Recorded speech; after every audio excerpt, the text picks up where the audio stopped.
Bueno, queridos hermanos y hermanas, les saludo en el nombre del Señor Jesucristo. Qué bueno que están con nosotros, que Dios nos ha permitido un día más. Hoy, miércoles 8 de septiembre, damos gracias a Dios por estar juntos nuevamente, disfrutando de algunas reflexiones que tenemos sobre el Antiguo Testamento. Y bueno, hoy terminaremos la sección que tiene que ver este, con, lo, este, con los valores eh, que encierran los 39 libros del Antiguo Testamento. Así es que bueno, damos gracias a Dios por la vida de cada uno de ustedes. Eh, Bere y yo damos muchas gracias a Dios porque nuestra familia estuvo bien. Ayer hubo un terremoto en México. Y bueno, damos gracias a Dios porque aun cuando el terremoto se sintió muy fuerte en la zona de donde está nuestra familia, gracias a Dios solamente fue el susto. Eh, Vivimos el terremoto en tiempo real porque en ese momento Ver estaba hablando con mi cuñada, con su hermana, estaban en una videollamada. Y bueno, ahí por eso fue que nos enteramos en tiempo real de que estaba temblando en México, pero la verdad que quienes hemos sentido lo que es un temblor, un terremoto, sabemos la experiencia traumática que es. Y los que no lo han sentido, yo les aconsejo que no deseen sentirlo. Así es que alguien decía hoy, la vida se te puede ir de un momento a otro, y es cierto, o sea, uno siempre tiene que estar en paz. Hay un hermoso himno que dice contigo, con el prójimo y conmigo, quede antes de dormir reconciliado. Y pienso que sí, pienso que nuestra vida depende mucho de Dios, más bien depende totalmente de Dios, pero esta puede terminar en cualquier momento. Así es que siempre es bueno, hermanos y hermanas, estar en paz y reconciliarse siempre con el Señor, con el prójimo, la familia, con nosotros mismos. Así es que cuando llegue el momento de partir, por cualquiera que sea la causa, podamos ir siempre en paz y con el sentimiento del deber cumplido y de la esperanza de la resurrección. Bueno, vamos a dar inicio a nuestra clase. El día de ayer estuvimos considerando estos aspectos que pueden verse, hermanos. Miren, quiero comentarles lo que hemos estado analizando de eh, de la actividad de Jesús y del mensaje de Jesús, ¿no? En estos ejemplos que he traído a la clase, eh, deben verse como una opción de interpretación, ¿no? Tienen que verse como una opción de interpretación. Evidentemente, no todos los eruditos o los estudiosos de las ciencias bíblicas pueden coincidir en estos conceptos de interpretación, ¿no? Traigo estas líneas de interpretación principalmente porque van muy unidas al mensaje del Antiguo Testamento y me parecen que son muy válidas, ¿no? Al momento de acercarnos a estos textos eh, que reflejan a Jesús, ¿no? Y buscar una interpretación que tenga que ver con el Antiguo Testamento. Porque en mi entendimiento, en mi experiencia, creo que son de la mano, o sea, no son dos cosas diferentes. Y entonces me parece que es muy válido poder entender estas líneas que he estado compartiendo con ustedes como algunas pautas para acercarnos a esos eventos y sacar el mayor aprendizaje. Hoy nos vamos a acercar también en este mismo sentido, ¿no? A la persona de Jesús, y lo vamos a hacer desde la perspectiva que nos da el mensaje del Antiguo Testamento. Uh, Hay muchos eruditos bíblicos que coinciden con esta interpretación que vamos a dar acerca de la persona de Jesús a la luz de un evento que sucedió en la antigüedad, y cómo de manera magistral, y lo digo en esos términos, de manera magistral, El evangelista Mateo, ¿no? Mateo va a dibujarlo de una manera muy asombrosa y aun cuanto puede ser que nos desconcierte un poco la forma en que Mateo lo va a abordar. Pero he elegido principalmente el Evangelio de Mateo, porque Mateo, hermanos, aunque no es el primer evangelio que se escribe, ya ustedes saben o han escuchado que los escritos del Nuevo Testamento no iniciaron con los evangelios, no fueron los evangelios los primeros escritos del canon cristiano, sino más bien fueron las epístolas paulinas. Y como vamos a ver en el próximo curso, en la próxima materia que es Introducción al Nuevo Testamento, nos vamos a dar cuenta cómo el proceso que tuvo de maduración teológica respecto de la vida de la iglesia, de la comunidad cristiana y respecto de la persona de Jesús, con el paso del tiempo fue acrecentándose. Y hubo diversos factores o circunstancias que obligaron en el tiempo ya después de algunas décadas después de la muerte de Jesús, obligaron a los primeros cristianos a escribir sobre el fundador del movimiento que se estaba gestando por todo el Imperio Romano. No había escritos como tal que tuviesen que ver con el fundador, ¿no? En este caso, de la persona de Jesús. Y entonces, después de unas décadas después, se escribe, según se entiende, el Evangelio de Marcos y posteriormente, años después, se escribe el Evangelio de Mateo. Y Mateo, ¿no? Se colocará en el primer lugar del canon del Nuevo Testamento, no porque haya sido escrito primero, ¿no? No se pone en el primer lugar de la lista. Tiene una razón de ser, porque Mateo va a representar el puente teológico entre lo dicho por los profetas, entre lo anunciado por la ley, ¿no? Por los salmos, en este caso, por los salmos, por la ley, por los profetas, y Mateo aplicará todo lo que tiene que ver con Jesús y todo lo que tiene que ver, perdón, en el Antiguo Testamento en relación al Mesías y lo va a aplicar a la persona de Jesús. Entonces, Mateo tendrá una importancia capital de presentar a Jesús como el Mesías anunciado en la antigüedad.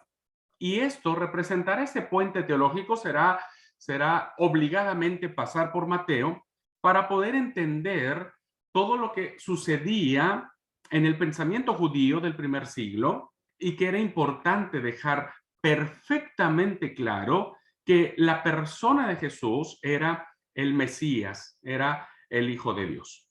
Entonces, los evangelios van a trabajar en ese sentido, ¿no? Van a trabajar en presentar a Jesús como el Mesías señalado. Marcos lo presentará como el principio del evangelio del Señor Jesucristo. Así inicia Marcos su evangelio, ¿no? El principio del evangelio del Señor Jesucristo, que ya hay unas profundidades teológicas impresionantes. Y Mateo va a iniciar presentando a Jesús como en la genealogía, ¿no? Lo va a presentar como hijo de David e hijo de Abraham, ¿no? Que eran dos personajes muy importantes del Antiguo Testamento. Entonces, ¿por qué les digo todo esto? Porque lo que vamos a ver ahora en la persona de Jesús, en el ejemplo que vamos a traer a colación, tiene que ver mucho con esta línea de interpretación que trata de rescatar el pensamiento mateano en el sentido de poner a la persona de Jesús en el cumplimiento de las promesas del Mesías y que se cumplen en él. Bien, voy a presentar la pantalla, voy a compartir la pantalla para que veamos el... Ah, linda cosa. ¿Dónde está? Perdón, hermanos, un segundo solamente.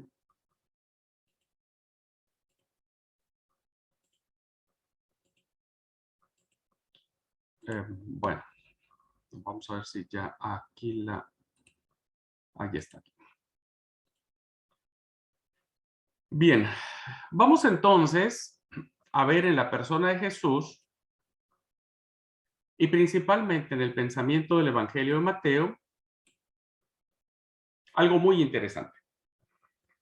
El Evangelio de Mateo, que se dirige a los cristianos de origen judío, esto es muy importante saberlo, hermanos, nosotros debemos acercarnos a Mateo siempre, en primer lugar, para hacer cualquier exégesis de los textos que aparecen en Mateo, tienen que verse a la luz del pensamiento judío. Por eso los dos ejemplos anteriores tienen que ir a la luz del pensamiento judío, ¿no? Eh, y para dejar clara la importancia de Jesús, Mateo tiene la intención muy marcada, ¿no? Muy marcada de presentarlo como el segundo Moisés. Pero no solo lo presenta como el segundo Moisés, sino que también lo quiere presentar como superior a este personaje muy importante del Antiguo Testamento. Recuerden, hermanos, que la figura de Moisés es una figura que conforme pasan los siglos va creciendo en una importancia fundamental, porque recuerden, nunca olviden que parte del proceso de entendimiento de la relación de Dios con su pueblo tuvo que ver en el Éxodo, ¿no? En la liberación. Israel tendrá dos sucesos que marcarán su vida, que marcarán su teología, su reflexión. El primero de ellos será el Éxodo, será la liberación del pueblo de la esclavitud de Egipto, y el otro será el exilio. Y en este primer evento, que será un evento recordado por todas las generaciones, ¿no? Y que vendrá incluso al Nuevo Testamento, tendrá como figura clave al personaje que el texto le da el nombre de Moisés. Moisés entonces se convertirá en el referente de toda teología, no solo judía, sino cristiana, porque Moisés estará presente en la teología de los cristianos del primer siglo y e incluso lo miraremos, por ejemplo, en el Monte de la Transfiguración, vemos a Moisés y Elías representados, ¿no? Son dos símbolos muy poderosos, Moisés que representa la Torá, que representa la ley, y Elías que representa al profetismo. Estos dos personajes simbólicos que aparecen en la transfiguración de la montaña son los personajes con los que el último libro que aparece en el canon de la Septuaginta, es decir, de nuestro canon, de la lista nuestra, que es Malaquías. Malaquías cierra el canon del Antiguo Testamento según la Biblia griega, y Malaquías terminará con estos dos personajes. Si ustedes en algún momento lo quieren revisar, Malaquías cerrará el cuerpo profético mencionando a Moisés y Elías. Moisés entonces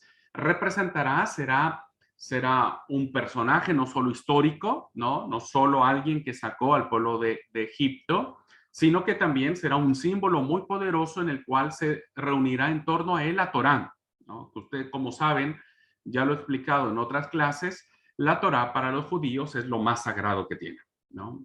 No, no, no alcanzan el grado de santidad ni los libros proféticos ni los escritos como lo tiene la Torá.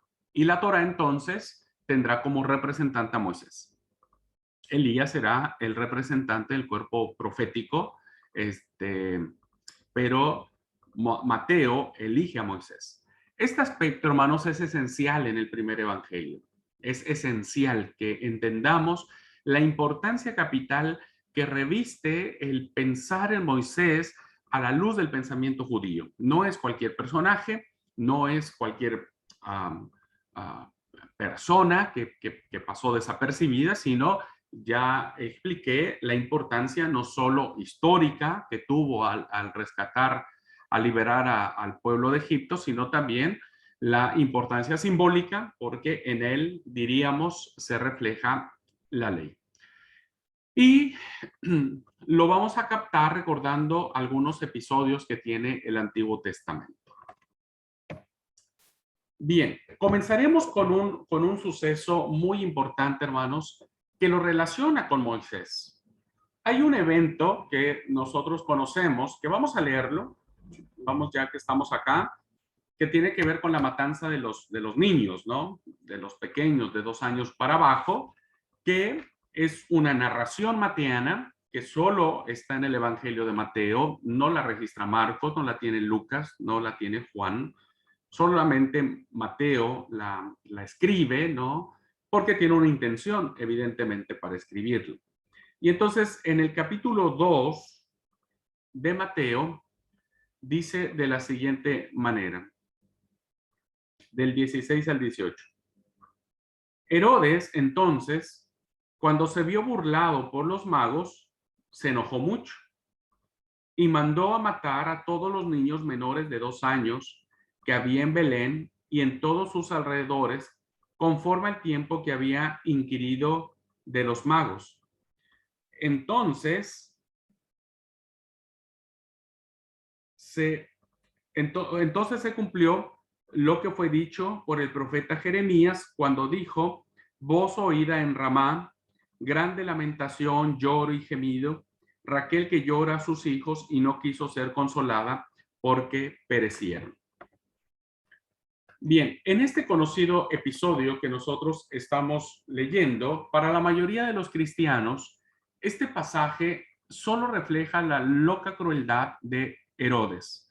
Y es cierto, hermanos, miren, los testimonios históricos que tenemos sobre este personaje de Herodes el Grande siempre han reflejado dos caras, ¿no? Parece ser que muchos lo han definido como un rey bipolar, porque por un lado, Herodes fue un gran constructor, Herodes fue un genio, Herodes, hermanos, hermanas, fue un hombre con visión, fue un hombre que levantó muchas construcciones, que introdujo muchas ciudades con hermosa arquitectura, con avanzada tecnología, um, construyó el templo, lo remodeló de una manera, hizo una ampliación porque Jerusalén está en una montaña, en un monte, y Herodes quería que el templo fuera mucho más grande, quería congraciarse con los judíos. Entonces hizo una serie de ingeniería, de arquitectura impresionante, hizo toda una plancha, ¿no? Con pilares para sostenerla.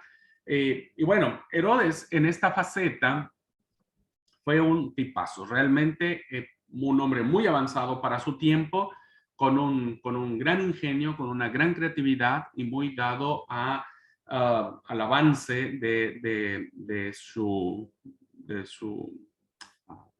gobierno. Pero por el otro lado, es cierto, históricamente hay datos que lo reflejan. Herodes, hermanos, fue un hombre muy cruel, muy cruel, muy sanguinario.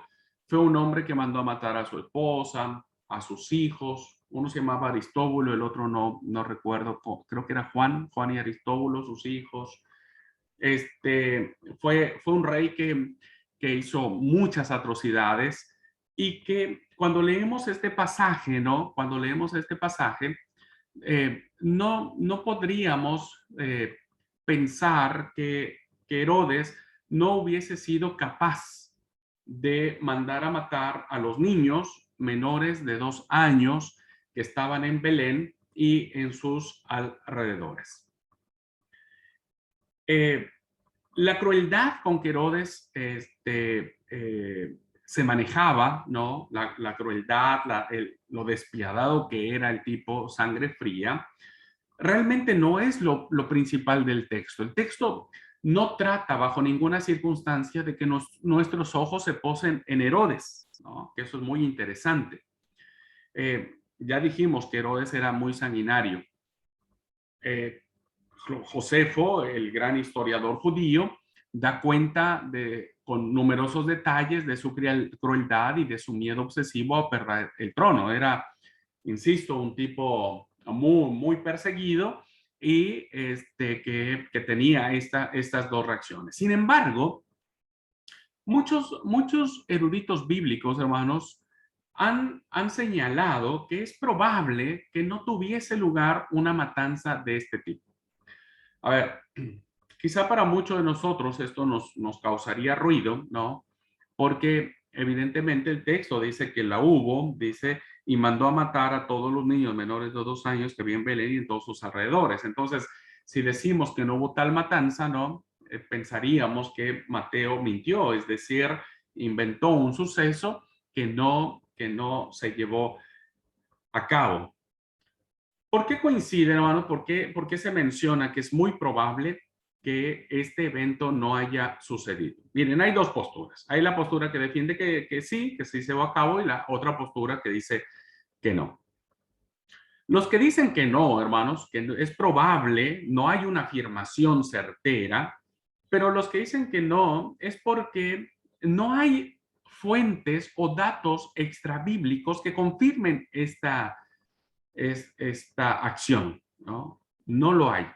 Ni siquiera hay otro dato en los mismos evangelios, no se habla de este suceso en ninguna otra parte del Nuevo Testamento, no es mencionado por Pablo, no es mencionado por ninguna personaje del texto bíblico, ¿no? Eh, bueno, Marcos y Juan ni siquiera hablan sobre el nacimiento de Jesús, ¿no? Lucas es el único que trata sobre el nacimiento de Jesús, pero Lucas tampoco hace mención de este suceso.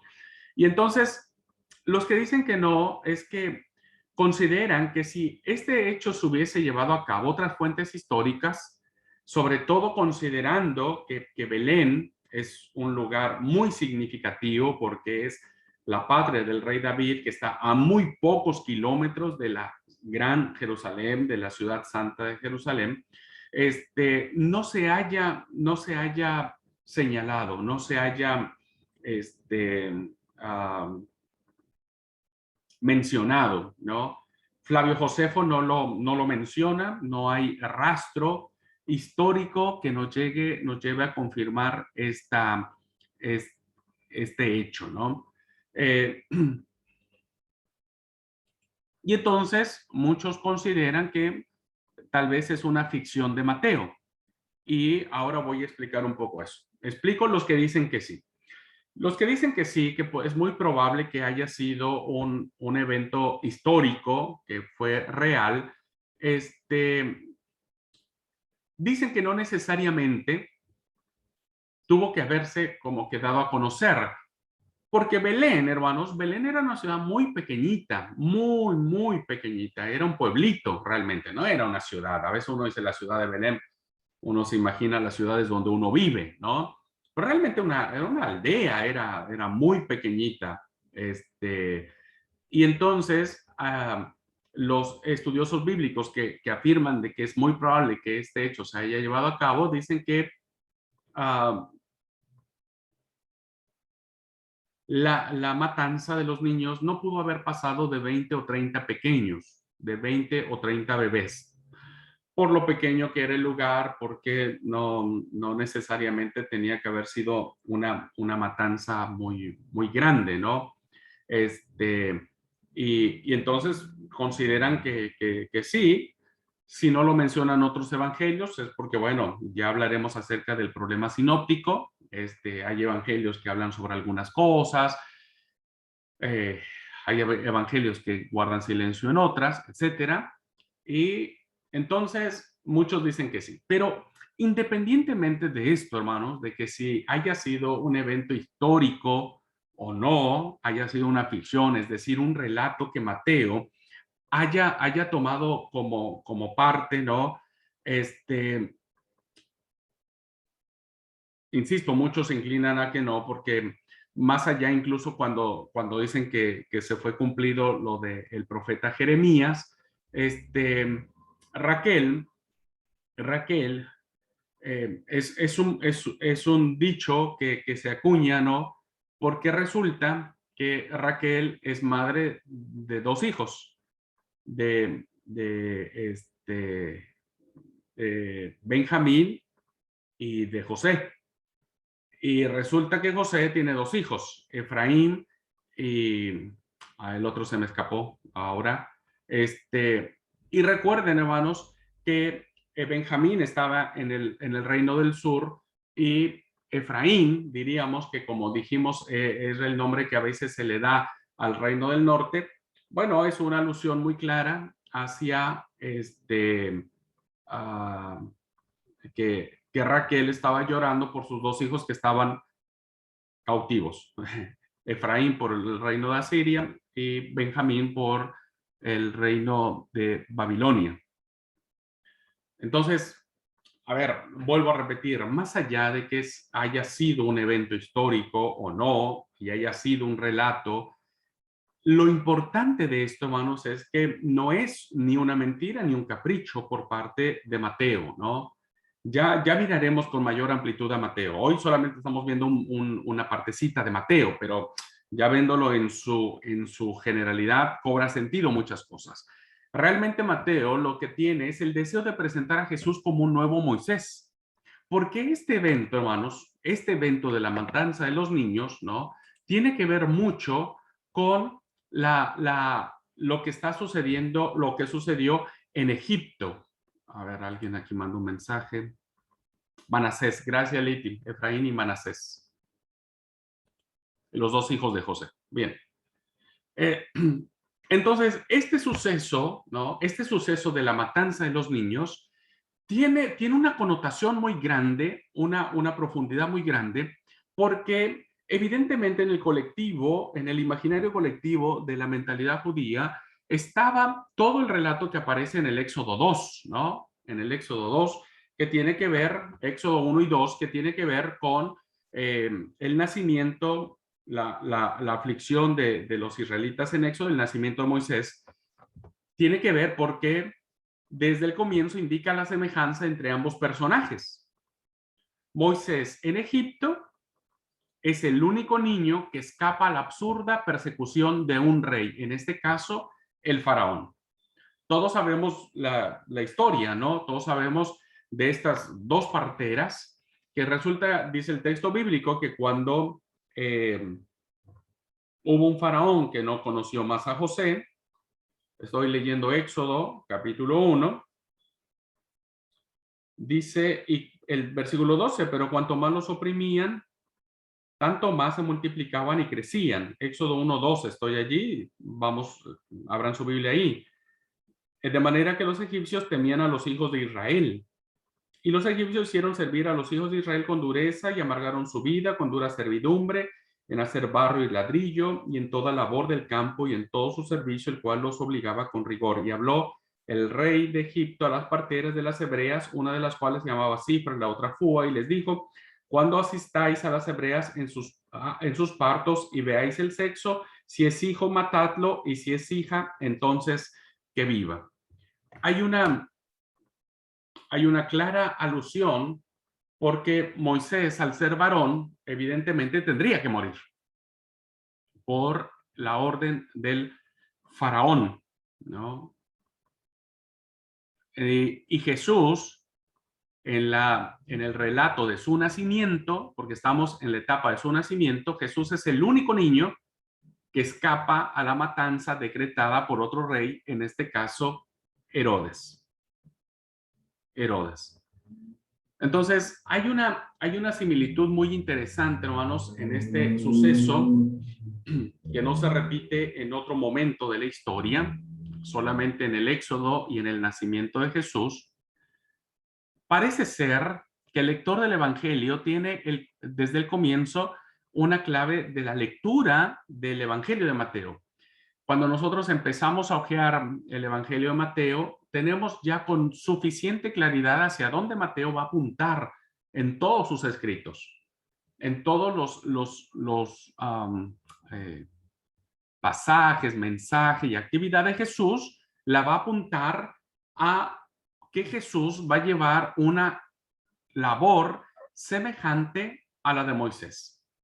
Y esta es la afirmación capital del pasaje. Aunque admitásemos la historicidad de la matanza de los niños o no la admitásemos, cualquiera que sea el caso, el punto más importante del Evangelio de Mateo es que va a desear, va a querer presentar a Jesús como un Moisés, un segundo Moisés, pero superior a él, superior a él. Por eso la semejanza y el relato que él toma para enmarcar el nacimiento de Jesús.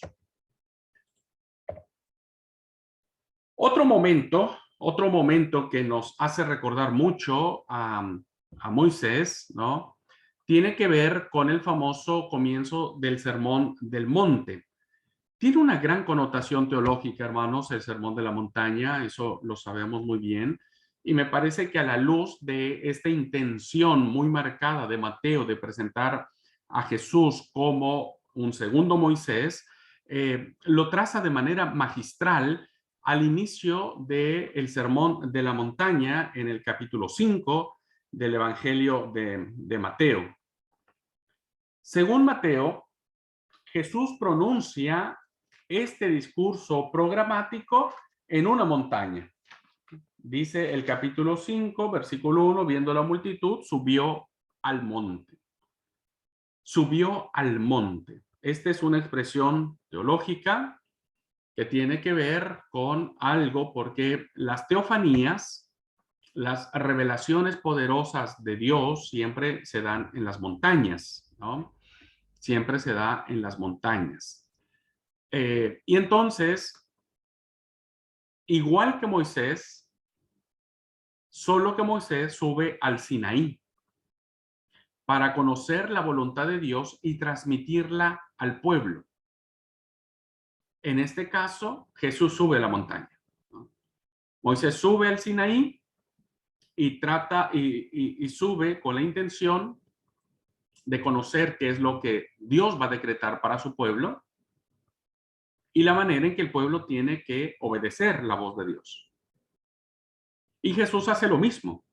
Por eso el Sermón de la Montaña, hermano, reviste una importancia vital. No tengo tiempo para hacer la comparación entre la ley que se da en el monte Sinaí a lo que está escrito en el Sermón del Monte.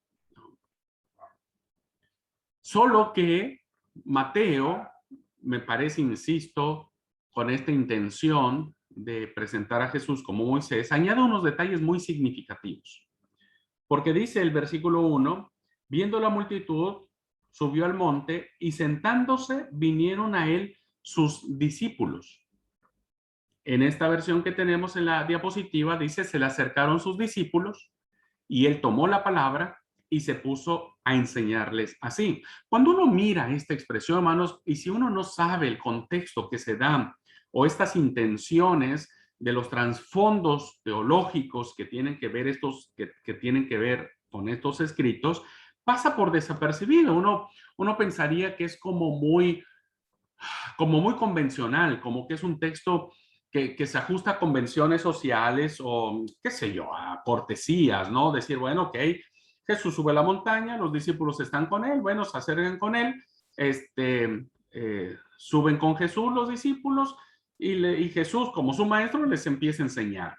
Esto podría ser una lectura muy simple, no quiero decir que es desacertada, no, en lo absoluto, es correcta, pero me parece que reviste del poder y de la grandeza que tiene esta acción que hace Jesús cuando hacemos un comparativo con lo que sucedió en el Sermón de la Montaña. Fíjense lo que pasa o lo que sucede cuando Moisés sube al Sinaí. Para comprender la novedad de esto, recordemos lo que Dios le dice a Moisés en el Sinaí. Éxodo 19, 12, 21. Traza un límite alrededor del monte y avisa al pueblo que se guarde de subir al monte o acercarse a la falda. El que se acerque es reo de muerte. Al tercer día por la mañana hubo truenos y relámpagos y una nube espesa en el monte, y el pueblo, fíjense lo que sucede con el pueblo, se echó a temblar en el campamento. El monte Sinaí era toda una humareda, porque el Señor bajó a él con fuego. Se alzaba el humo como de un horno y toda la montaña temblaba. el Señor bajó a la cumbre del monte Sinaí y llamó a Moisés a la cumbre.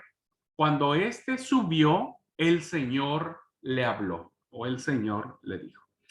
Esta experiencia, hermanos, que queda registrada en el libro del Éxodo, en esta acción de Moisés subir a la montaña, podemos comprender lo sorprendente, lo terrible, lo impresionante que fue este suceso, ¿no?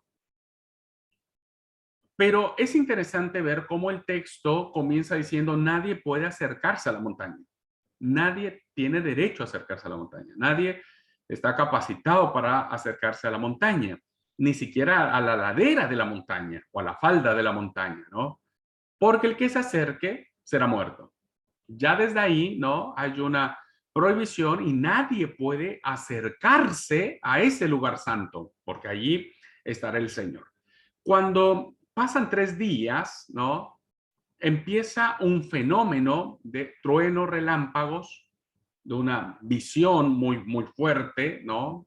Están en el desierto, hay mucho silencio, empieza a haber mucho ruido, diríamos, y entonces todos esos fenómenos hizo que el pueblo no tuviera la intención de acercarse bajo ninguna circunstancia, sino que tuviera miedo, ¿no? Y dice en esta versión, el pueblo se echó a temblar en el campamento.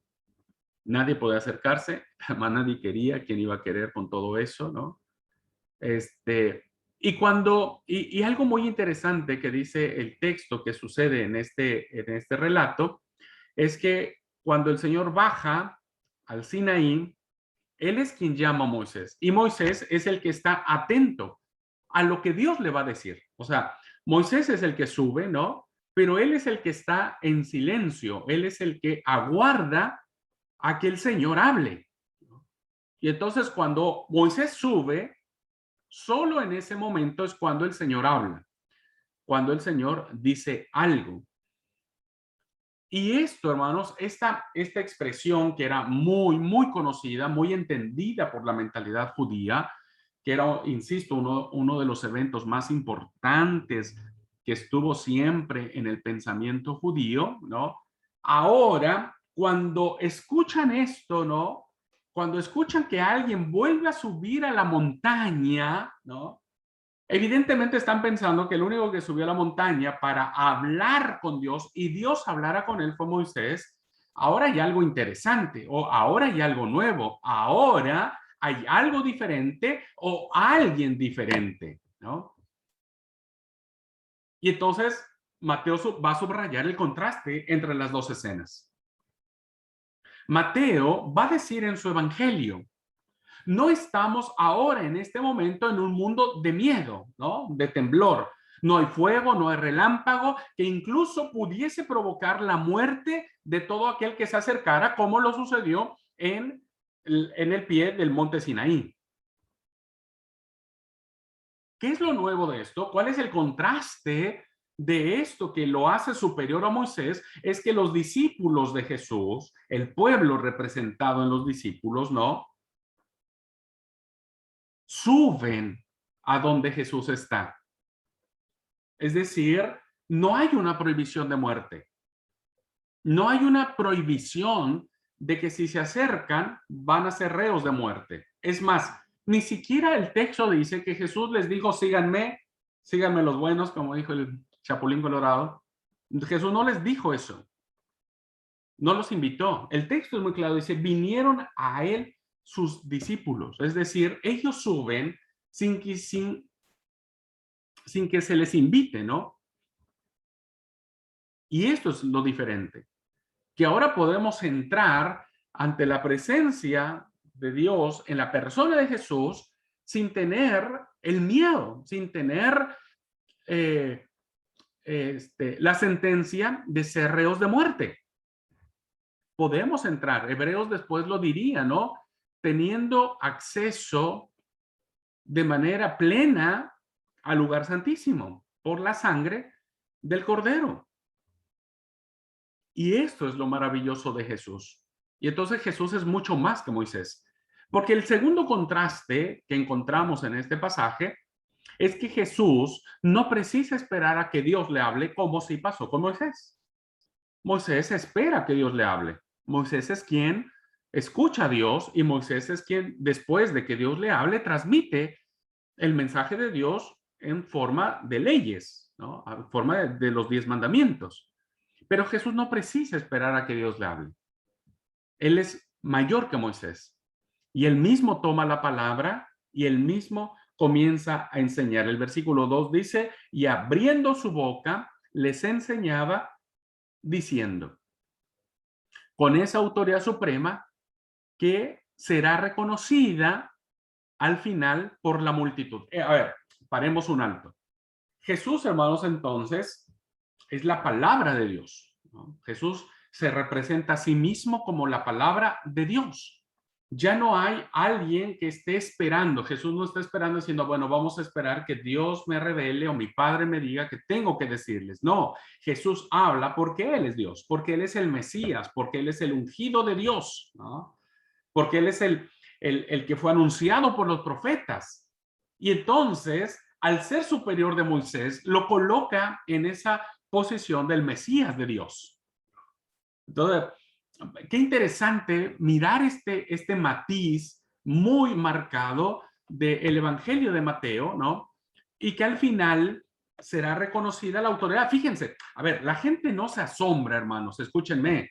La gente no se asombra porque haya sido un discurso magistral, elocuente, etcétera, etcétera. Fíjense lo que dice Mateo 7, versículo 28 y 29. Y cuando terminó Jesús estas palabras, ¿cuáles? Las que está pronunciando en la montaña. Palabras, hermanos, que en el Sinaí fueron 10, ¿no? Diríamos, si pensamos en los mandamientos. Ahora Jesús ha dado todo un sermón maravilloso, que lástima que no sé si algún día tengamos, ojalá tengamos incluso un diplomado especial para ver el Sermón de la Montaña. Fíjense lo que Mateo está narrando. Y cuando terminó Jesús estas palabras, la gente se admiraba de su doctrina porque les enseñaba como quien tiene autoridad. Solo Dios tiene autoridad. Solo Dios. Ya no es Moisés en su simbolismo. Ahora es Cristo. Ahora es Cristo y su enseñanza, su doctrina. Ahora es Cristo y su palabra. Ahora es Jesús como el Mesías señalado. Mateo entonces, desde el inicio de su evangelio, con asemejar lo que sucede en el nacimiento de Moisés y el nacimiento de Jesús, con este evento de subir a la montaña y demás, entonces está demostrando que Jesús es el Mesías, ¿no? Superior a Moisés.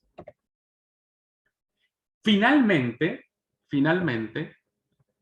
este contraste, hermanos, entre Jesús y Moisés, que aparece en el Evangelio de Mateo, pero se va a extender ahora a Juan, ayuda a comprender la dura polémica de un pasaje del Evangelio de Juan que a veces cuando no se entiende o no se capta el mensaje con estos lentes que estamos hoy desarrollando en clase, puede pasar desapercibida, ¿no?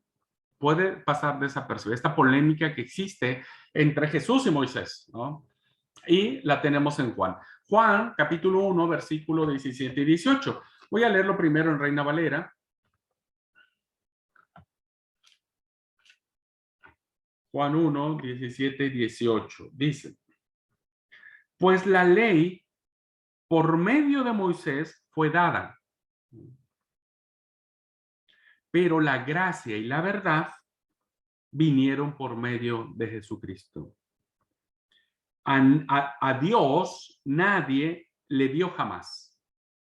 El unigénito Hijo que está en el seno del Padre, Él le ha dado a conocer. Hay un contraste o una lucha en el cual en el Evangelio de Juan aclara perfectamente. En la versión que tenemos en la diapositiva dice, porque la ley se dio por medio de Moisés. El amor y la lealtad se hicieron realidad en Jesús el Mesías. A Dios nadie lo ha visto jamás. Él es hijo único, que es Dios y está al lado del Padre, quien nos lo ha explicado. ¿Cómo entendemos esto? Juan va a contraponer estos dos argumentos que tienen que ver con la ley y lo va a contraponer con el amor y la lealtad. La ley representada en Moisés, en este simbolismo del cual hablé al principio de la clase, y el amor y la lealtad, o en versión Reina Valera, la gracia y la verdad, que vendrán por parte de Jesucristo. Estos dos términos, hermanos, que en hebreo es emet, vejezed, designan en el Antiguo Testamento la íntima relación de Dios. Son palabras que en el Antiguo Testamento van a reflejar su significado en una esencia personalísima con Dios. Entonces, Juan está diciendo en este pasaje, Moisés solo puede transmitir algo externo, una revelación que Dios le concedió, porque él sube a la montaña, él espera que el Señor baje y entonces el Señor se revela y le dice algo.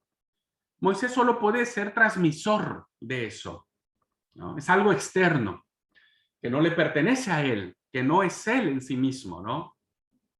Sin en cambio, el amor y la lealtad, ¿no?, está en Jesús. Y Jesús va a encarnar lo más íntimo de Dios. Por eso el evangelista va a añadir que a Dios nadie lo ha visto jamás. Jesús, hermanos, entonces se va a constituir, ¿no?, en esta defensa que hace el evangelio por encima de Moisés. Y entonces va a establecer que Jesús es Dios, el unigénito de Dios, el único de Dios.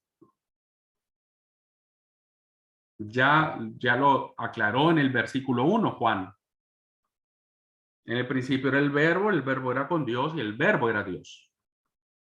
Entonces, lo que representaba Moisés en la ley ha sido superado.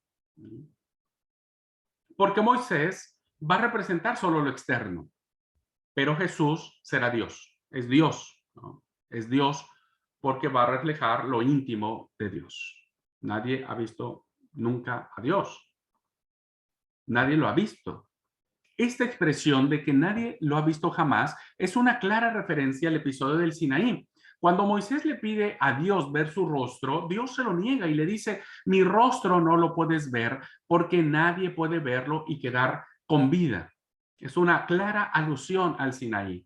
Jesús, en cambio, hijo único que está al lado del Padre, puede explicarnos perfectamente quién es Dios. Entonces, fíjense, hermanos, que en este recorrido que hemos hecho de la persona de Jesús en el Evangelio de Mateo y ahora en el Evangelio de Juan, nos da la clara referencia de que conocer el Antiguo Testamento nos permitirá, en este ejemplo que estamos teniendo, no solo conocer la actividad de Jesús, no solo conocer el mensaje de Jesús, sino que ahora también la persona de Jesús. Y es muy rico esto, hermanos. Es muy, muy, no sé qué palabra explicar. Es muy gratificante para los que amamos a Jesús y su palabra, poder ver en el cumplimiento de ella lo dicho en el Antiguo Testamento y que ahora el Nuevo Testamento, en la persona de Jesús, lo hace pleno, lo hace auténtico, lo hace real. Ahora Jesús, no tenemos duda por estos pasajes, por muchos más, pero por estos pasajes, no tenemos duda de que Jesús es el Hijo de Dios, de que Jesús es Dios mismo, ¿no? Y que Jesús es suficiente para nuestra salvación. Muy bien. Bueno, hasta acá entonces terminamos la clase que tuvo que ver en una introducción, en un viaje corto, ¿no? Pero me parece significativo, de cómo en el Antiguo Testamento nosotros podemos encontrar muchas de las claves, no solo para entender, ya vimos la persona, el mensaje y la actividad de Jesús, sino también quién es Dios para nosotros. Y a partir de esta enseñanza, uno puede tranquilamente poder seguir deleitándose en estos libros del Antiguo Testamento. ¿Mm? Muy bien.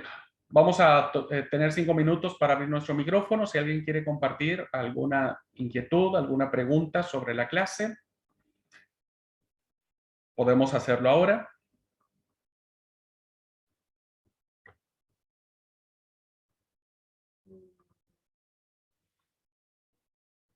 ¿Quedó todo perfectamente confuso?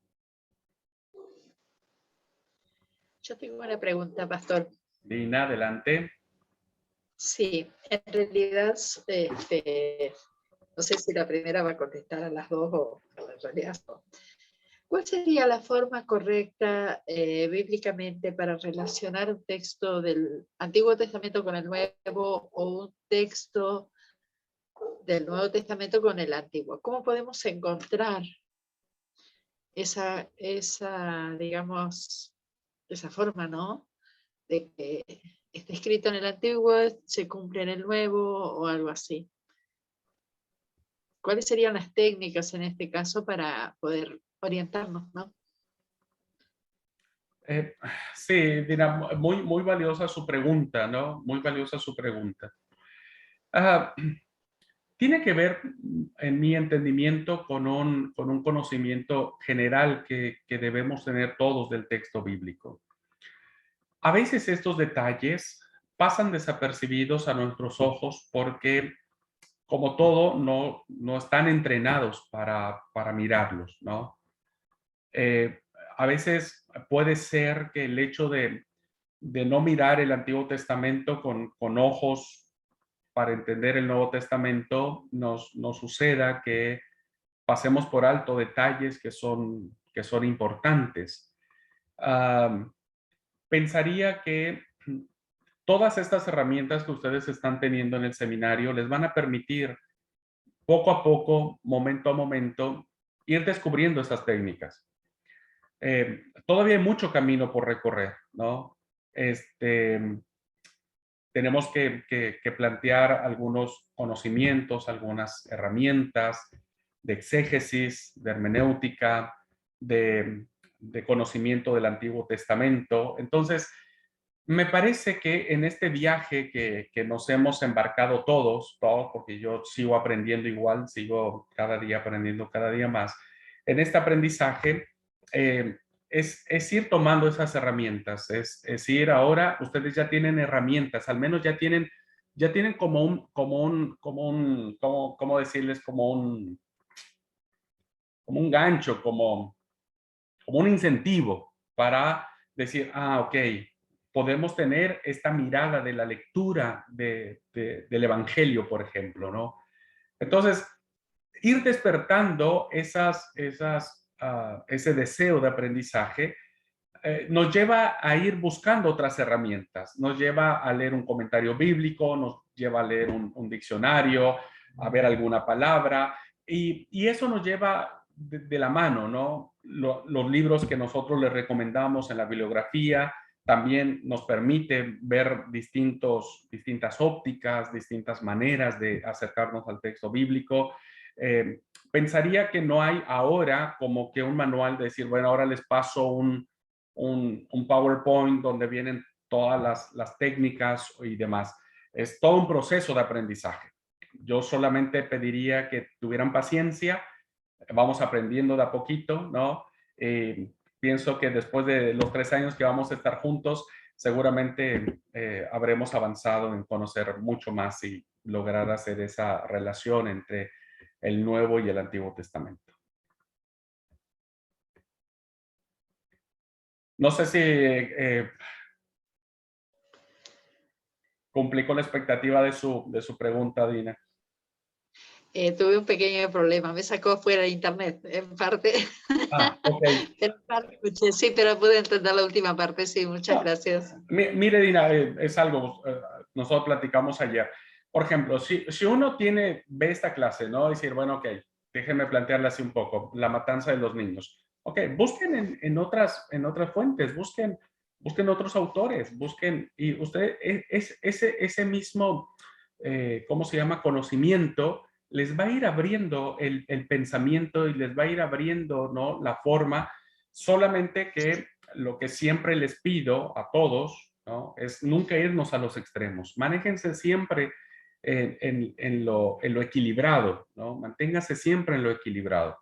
Porque en el mundo bíblico hay eruditos para todos los gustos. Hay eruditos bíblicos que son muy ortodoxos, que son muy legalistas, que son muy literalistas, y hay otros eruditos bíblicos que son muy exagerados, que lo niegan todo, que dudan de todo, que dicen que nada existió y demás. Traten de encontrar siempre el equilibrio, ¿no?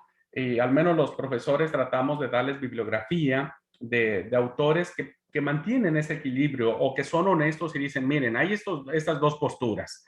Unos dicen que sí, otros dicen que no. Estos son los argumentos y traten de sacar la mejor conclusión. Creo que eso también es muy bueno para estimular nuestro pensamiento y formar nuestro propio criterio. El otro medio, la otra vara con que creo que debemos medir el acercamiento que tengamos al texto bíblico tiene que ver con nuestra doctrina, en la manera en que nosotros creemos, ¿no? Y creo que eso también es un buen parámetro para no irnos de mambo, como se dice acá, para no irnos por otro lado y tener una teología y un estudio de la Biblia más equilibrado, diría yo, o lo más equilibrado posible.